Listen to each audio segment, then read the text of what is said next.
இப்போது புதிய அறிமுகம் ஆச்சி ஹோட்டல் சாம்பார் 50 கிராம் ரூபாய் 20 மட்டுமே.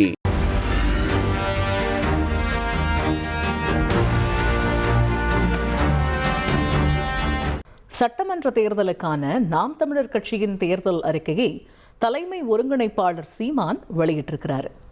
இதில் சொல்லப்பட்டிருக்கக்கூடிய முக்கிய அம்சங்கள் என்ன என்பது பற்றி விரிவாக விவரிக்க இணைகிறார் எமது சிறப்பு செய்தியாளர் ரஞ்சன்.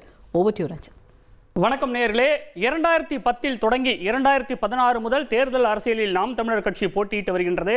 திமுக, அதிமுக ஆகிய இருவரும் திராவிட கட்சிகளை எதிர்த்து தனித்து போட்டியிடுவது அப்படிங்கிற ஒரு நிலைப்பாட்டில் கடந்த 10 ஆண்டுகளாக உறுதியாக நிற்கிறது நாம் தமிழர் கட்சி. தேர்தலுக்கு தேர்தல் அதன் வாக்கு சதவீதமும் கூடிக்கொண்டே போகின்றது. 2016 சட்டமன்ற தேர்தலில் 234 தொகுதிகளிலையும் தனித்து போட்டியிட்டு 1.1% வாக்குகளை பெற்றது. 2019 நாடாளுமன்ற தேர்தலில் 3.9% வாக்குகள் கிடைத்தன. 2021 சட்டமன்ற தேர்தலில் 6.58% வாக்குகளை பெற்றது நாம் தமிழர் கட்சி. கிட்டத்தட்ட அப்ப 100க்கும் அதிகமான தொகுதிகளில் திமுக, அதிமுகவுக்கு அடுத்தபடியாக அதிக வாக்குகளை பெற்ற 3வது பெரிய கட்சியாக நாம் தமிழர் கட்சியானது வியக்க வைத்தது. 2024 கடந்த நாடாளுமன்ற தேர்தலில் 8%க்கும் அதிகமான வாக்குகளை பெற்றதன் மூலமாக நாம் தமிழர் கட்சிக்கு மாநில கட்சி என்ற ஒரு அங்கீகாரத்தை வழங்கியது தேர்தல் ஆணையம். விவசாயி சின்னமும் ஒதுக்கப்பட்டது. இப்படி ஒவ்வொரு தேர்தலையும் நாம் தமிழர் கட்சியின் செல்வாக்கு அதிகரித்துக் கொண்டே போகிறது. இந்த சூழலில் தான் நடப்பு 2026 சட்டமன்ற தேர்தலையும் வழக்கம் போல கூட்டணி இல்லாம தனித்தே போட்டியிட போகிறோம் அப்படின்னு சொல்லி எல்லா கட்சிகளையும் முந்திக்கொண்டு வேட்பாளர்களையும் அறிவித்துவிட்டு கையோடு பிரச்சாரத்துக்கே கிளம்பிட்டாங்க. இதன் தொடர்ச்சியாக 2026 சட்டமன்ற தேர்தலுக்கான தேர்தல் அறிக்கையை சீமான் இப்போது வெளியிட்டிருக்கிறார்.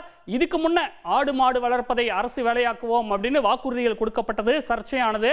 அதனால இந்த முறை தேர்தல் அறிக்கையில் என்னவெல்லாம் சொல்ல போறாங்க அப்படிங்கிற ஒரு எதிர்பார்ப்புகள் நிலவி வந்தது. அதன்படி தேர்தல் அறிக்கையில் பல்வேறு முக்கிய அம்சங்கள் இடம்பெற்றிருக்கின்றன. அதில் சில கவனம் ஈர்க்கக்கூடிய அம்சங்களை நாம் தற்போது பார்க்கலாம். தமிழ்நாட்டிற்கு 5 தலைநகரங்கள் உருவாக்கப்படும் என்று நாம் தமிழர் கட்சியின் தேர்தல் அறிக்கையில் சொல்லப்பட்டிருக்கின்றது. அதன்படி தொழில்நுட்ப தலைநகரமாக சென்னை இருக்கும், நிர்வாக தலைநகரமாக திருச்சியை மாற்றுவோம், தொழில் மற்றும் வணிக தலைநகரமாக கோவை விளங்கும், மொழி, கலை, கலாச்சாரம், பண்பாட்டு தலைநகரமாக மதுரை இருக்கும், தமிழர் மெய்யியல் தலைநகரமாக குமரி அமைக்கப்படும் அப்படின்னு தேர்தல் அறிக்கையில் மிக முக்கியமான ஒரு வாக்குறுதியை நாம் தமிழர் கட்சியானது அறிவித்திருக்கின்றது. ஏற்கனவே தலைநகரை சென்னையிலிருந்து திருச்சிக்கு மாற்ற வேண்டும் என்பது தமிழகத்தை பொறுத்தவரையும் கடந்த கால அரசியல் வரலாற்றில் மிகவும் முக்கியத்துவம் வாய்ந்ததாக பேசப்பட்ட ஒரு விஷயமாக இருக்கின்றது. தலைநகர் சென்னையை தாண்டி இந்த வளர்ச்சி அப்படிங்கிறது மற்ற 2ஆம் நிலை நகரங்களுக்கும் மற்ற பெருநகரங்களுக்கும் வர வேண்டும். அதனால இந்த தலைநகரம் அப்படிங்கிறதே மாற்ற வேண்டும் என்கிற கோரிக்கைகள் பல ஆண்டு காலமாக இருக்கின்றன. அதை ஒட்டி ஒரு தலைநகரம் இல்ல 5 தலைநகரை நாங்கள் உருவாக்குவோம் அப்படின்னு அவங்க சொல்லியிருக்கிறாங்க. இதே போல மற்றும் ஒரு முக்கிய அம்சமாக தலைமை செயலகம் சட்டமன்றத்தை திருச்சிக்கு மாற்றுவோம் அப்படின்னு சொல்லியிருக்கிறாங்க. இது மட்டும் இல்லாமல் பாருங்க, ஏற்கனவே ஆடு மாடு வளர்ப்பதை அரசு பணியாக்குவோம் அப்படின்னு நாம் தமிழர் கட்சி கடந்த காலங்களிலும் தேர்தல் வாக்குறுதியை அளித்திருந்தது. அதன் தொடர்ச்சியாக இப்ப இந்த 2026 சட்டமன்ற தேர்தலையும் அதே போன்ற ஒரு வாக்குறுதியை கொடுத்திருக்கிறாங்க.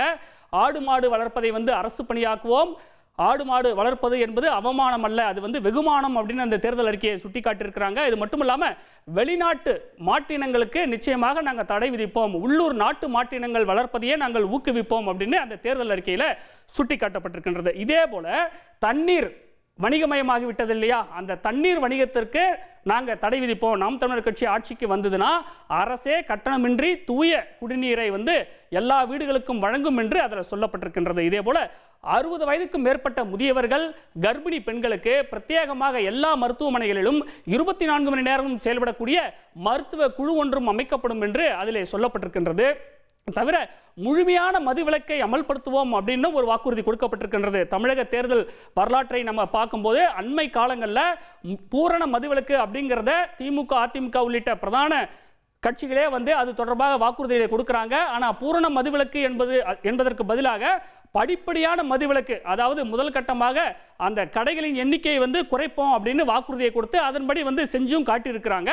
ஆனால் திரு சீமான் அவர்களை பொறுத்த வரைக்கும் முழுமையான மதுவிலக்கை நாங்கள் அமல்படுத்துவோம் அப்படின்னு சொல்லியிருக்கிறாரு. வரி பகிர்வு சம்பந்தமான ஒரு முக்கிய அம்சமும் இதில் இடம்பெற்றிருக்கிறது. அதாவது இதுவரை பார்த்தீங்க அப்படின்னா கலால் வரி, சுங்க வரி, ஜிஎஸ்டி இது போல எந்த வரியாக இருந்தாலும் 50க்கு 50 அப்படிங்கிற ஒரு ரேஷியோவில் தான் மத்திய அரசும் மாநில அரசும் பகிர்ந்து கொள்கின்றது. அது அப்படி இல்லாமல் மாநில அரசுக்கு 75%, மத்திய அரசுக்கு 25% என்ற அடிப்படையில் 75:25 அப்படிங்கிற ஒரு அடிப்படையில் மாற்றப்படும் சொல்லியிருக்கிறாங்க. இதே போல ஒவ்வொரு குடிமகனும் வாக்களிப்பது கட்டாயம். ஏற்கனவே பார்த்தீங்கன்னா வாக்களிப்பது ஒவ்வொருவருடைய கடமை, அதாவது உரிமை அப்படின்னு சொல்லுவாங்க.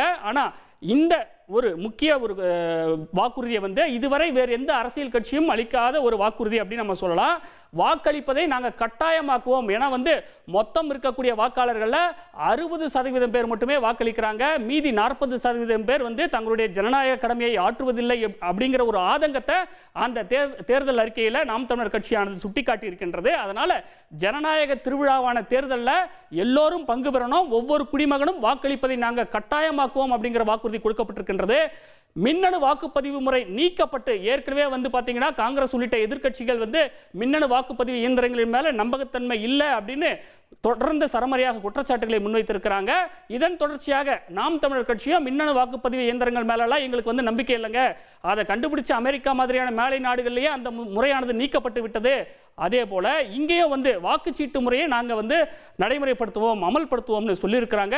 வெளிநாடு வாழ் தமிழர்களுக்கு அஞ்சல் வழியில் வாக்களிக்கும் உரிமையையும் நாங்கள் பெற்றுத்தருவோம் என்று வாக்குறுதியானது அளிக்கப்பட்டிருக்கின்றது. ஒட்டுமொத்தத்தில் நாம் தமிழர் கட்சி ஆட்சிக்கு வந்ததுன்னா அன்பான சர்வாதிகார ஆட்சி முறை இருக்கும் அப்படின்னு அந்த தேர்தல் அறிக்கையில் சுட்டிக்காட்டப்பட்டிருக்கின்றது. மொத்தம் 460 பக்க தேர்தல் அறிக்கையை நாம் தமிழர் கட்சியானது வெளியிட்டிருக்கின்றது. இந்த நேரத்தில் நம்முடைய அரசியல் விமர்சகர் நந்தகுமார் இணைகிறார், அவரிடம் பேசுவோம். சார் வணக்கம், இணைப்பில் இருந்தமைக்கு நன்றி. சார், பொதுவாக திரு சீமான் அவர்களின் தேர்தல் அறிக்கை நடைமுறைக்கு சாத்தியமில்லாத விஷயங்கள் தான் பெரும்பாலும் இருக்குன்னு கடந்த காலத்திலையும் விமர்சனங்கள் வந்தது. இப்போ இந்த தேர்தல் அறிக்கையை பார்த்திருப்பீங்க, எதெல்லாம் நடைமுறைக்கு சாத்தியமாகிற மாதிரி இருக்கு? முதல்ல சீமான் அவர்களுக்கு பாராட்டுக்கள். அவருடைய தேர்தல் வாக்குறுதியை மக்கள் கிட்ட கொண்டு சேர்த்திருக்காங்க. அவருக்கு குறிப்பா வாழ்த்துக்கள் எதுக்குன்னா, எல்லாருமே இலவசங்களை அள்ளி வீசி பணத்தை எண்ணற்ற அளவுல கொடுத்து 1000, 2000, 3000, 5000ன்னு இந்த மாதிரி ஏலம் விடுறது மாதிரி இல்லாம, இன்னைக்கு ஒரு இலவசங்கள் இல்லாம வாழ்வாதாரத்தை மேம்படுத்துறதுக்கு, இன்னும் குறிப்பா கிராமிய பொருளாதாரத்தை, அதாவது விவசாயம் சார்ந்த விவசாயத்தை அடிப்படையா கொண்ட பொருளாதாரத்தை மேம்படுத்துறதுக்காக ஒரு வரைவு திட்டத்தை கொண்டு வந்திருக்காங்க. இது இப்ப மத்த வாக்குறுதிகளுக்கும் இதுக்கும் என்ன பாக்குறனாக்கா, இந்த வாக்குறுதிகள் எல்லாமே விவாதிக்கப்பட வேண்டிய ஒன்று, நல்ல முறையில விவாதிக்கப்பட வேண்டிய ஒரு வாக்குறுதிகளை கொண்டு வந்திருக்காங்க. சாத்தியமா, சாத்தியம் இல்லையா, தேவையா, தேவையில்லாதங்கிறத இந்த ஒரு வாக்குறுதின்னு வரும்போது ஒரு ஆரோக்கியமான ஒரு விவாதத்தை பொதுமக்கள் கிட்ட ஏற்படுத்துறது தான் அந்த வாக்குறுதிகளினுடைய ஒரு தலையாய கடமையா பாக்குறேன். அந்த மாதிரி பல வாக்குறுதிகளை இதுல கொண்டு வந்திருக்காங்க. அதை நான் வரவேற்கிறேன். அதே மாதிரி சில அவங்கள படிச்சு பார்க்கும்போது எண்ணற்ற நிறைய வாக்குறுதிகள் ஒரு சென்ட்ரல் கவர்மெண்ட்டினுடைய திட்டங்கள்னாலதான் அது சாத்தியமாகுமே ஒழிய ஒரு ஸ்டேட் கவர்மெண்ட் அதை பண்ண முடியாது. இல்ல, யார் முதலமைச்சர் ஆனாலும், எந்த மாநிலத்துல முதலமைச்சர் ஆனாலும் சில இதை கொண்டு வர முடியாது. அந்த மாதிரி எல்லாம் பல வாக்குறுதிகள் இருக்கு. அதையெல்லாம் தவிர்த்திருந்து ஒரு மாநிலத்துக்கு உண்டான ஒரு மாநில அரசாங்கம் வரும்போது அந்த அரசாங்கத்தினுடைய அதிகாரத்துக்கு உண்டான செயல்பாடுகளையும் செயல் திட்டங்களையும் எந்த அளவுக்கு கொண்டு வர முடியும் அப்படிங்கிறது அதிகமா போக்கஸ் பண்ணியிருக்காங்க. இப்ப உதாரணத்துக்கு நீங்க சொல்ற மாதிரி இன்னைக்கு வாக்குச்சீட்டு நடைமுறைங்கிறத இவங்க முடிவு பண்ண முடியாது. அதே மாதிரி நாங்க கலெக்ட் பண்ணக்கூடிய சென்ட்ரல் கவர்மெண்ட் எங்களுக்கு கொடுக்குற டாக்ஸை 75%, 25%ங்கிறது நம்ம டிசைட் பண்ண முடியாது. அதை ஃபினான்ஸ் கமிஷன் தான் டிசைட் பண்ணணும். எவ்வளவு டாக்ஸ் டெவல்யூஷன் கொடுக்குறாங்கிறது அது மத்திய அரசாங்கம் கூட அதை பண்ண முடியாது.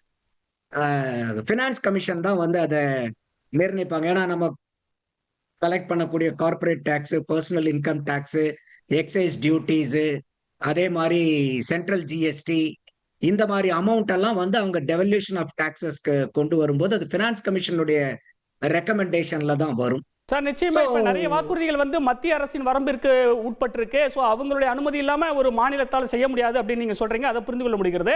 தமிழ்நாட்டுக்கு 5 தலைநகரங்கள் உருவாக்கப்படும் சொல்லியிருக்கிறாரு. அது அவசியமானதாக இருக்குமா? எதுக்காக இந்த அறிவிப்பு சார்? இல்ல, கட்டாயமா இது இந்த 5 தலைநகரங்கள்ங்கிறது இப்ப இன்னைக்கு சென்னை எந்த அளவுக்கு ஒரு பாப்புலேஷன் டென்சிட்டி, எங்க போனாலும் மக்கள் தொகை, எங்க போனாலும் கூட்டம், நெருக்கம். இப்போ உதாரணத்துக்கு வந்து கொரோனா டைம்ல கூட நம்ம பார்த்தோம். கொரோனா வந்தபோது சென்னையில இருந்து யாராவது வந்திருந்தாங்கன்னா உடனே தகவல் தெரிவிக்கும்னு சொல்லிட்டு எல்லா கிராமத்திலயும் தண்டூராலாம் போட்டோம். அந்த அளவுக்கு வந்து இங்க கொரோனான்னு வந்தா சென்னையில இருந்து வந்தாவே அதெல்லாம் ஒரு ஸ்டிக்மா இருந்துச்சு. ஏன்னா இங்க அதிகமா மக்கள் வசிக்கக்கூடிய இடம். அப்போ இங்க பாப்புலேஷன் அதிகமாக அதிகமாக இந்த இடத்துல வந்து நீர் தட்டுப்பாடு ஏற்படும், காற்று மாசு ஏற்படும், போக்குவரத்து நெரிசல் ஏற்படும். எல்லாமே இங்கதான் வந்து அப்போ ஒரு ஒரு நகரத்தை சார்ந்த பொருளாதாரம் போது இந்த கிராமங்கள் பூரா பின்னடைஞ்சு போயிடும். இப்ப எல்லாருமே வந்து பாத்தீங்கன்னா போக்குவரத்துக்கு எதை ஒண்ணு ஒரு கவர்மெண்ட் விஷயமா பண்ணனாலும் எல்லாருமே வந்து சென்னைக்கு தான் படையெடுக்க வேண்டியதா இருக்கு. சென்னை வந்து நம்ம மாநிலத்தினுடைய ஒரு எக்ஸ்ட்ரீம் நார்த்தன் எண்டு. அப்ப ஒரு கோடியில இருந்து இன்னொரு கோடிக்கு வந்துட்டு மறுபடியும் போற மாதிரி இருக்கு. திருச்சிங்கும் போது ஒரு சென்டர் பாயிண்ட், அது ஓகே. பட் அதுக்கு உண்டான இன்ஃப்ராஸ்ட்ரக்சர் எல்லாம் ரெடி பண்ணணும். இப்போ இன்ஃப்ராஸ்ட்ரக்சர் வந்து அங்க எல்லாம் எப்படின்னு பிளான் பண்ணணும். கோயம்புத்தூர் வந்து ஆல்ரெடி இண்டஸ்ட்ரியல் ஹப்.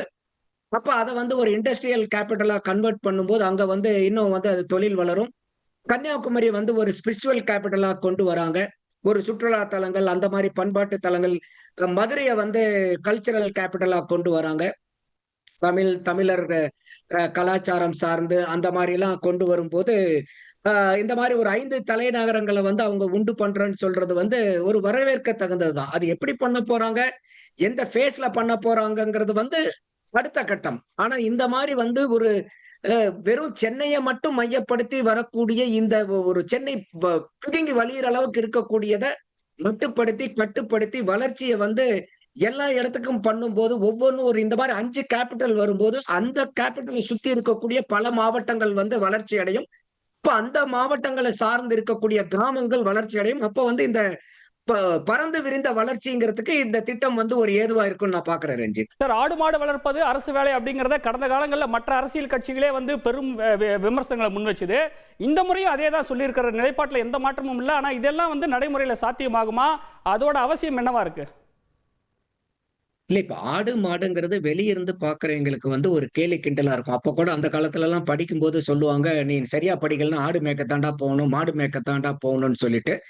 இன்னைக்கு இருக்கக்கூடிய அக்ரிகல்ச்சரல் செக்டார்ல கேஷ் ஃப்ளோ இருக்கக்கூடிய பிசினஸ் எதுன்னா ஆடு வளர்ப்பு, மாடு வளர்ப்பு. இது வந்து ஜெயலலிதா அம்மையார் கூட அவங்க முதலமைச்சரா இருக்கும்போது ஆடு வந்து வாங்கி கொடுத்ததெல்லாம் நம்ம பார்த்தோம்.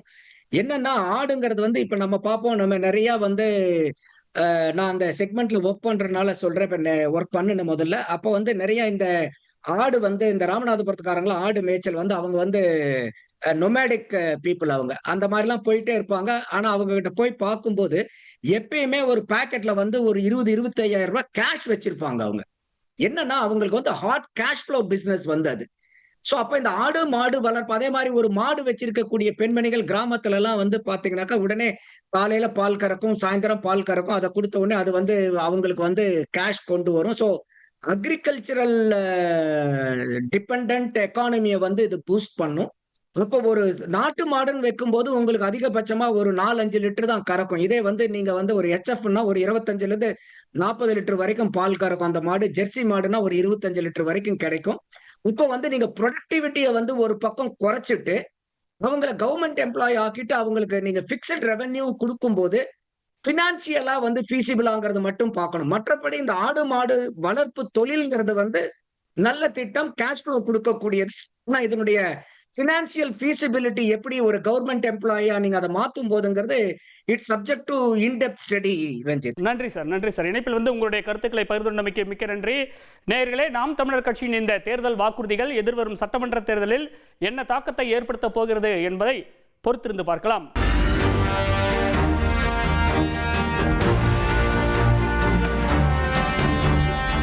இப்போது புதிய அறிமுகம் ஆச்சி ஹோட்டல் சாம்பார் 50 கிராம் ரூபாய் 20 மட்டுமே.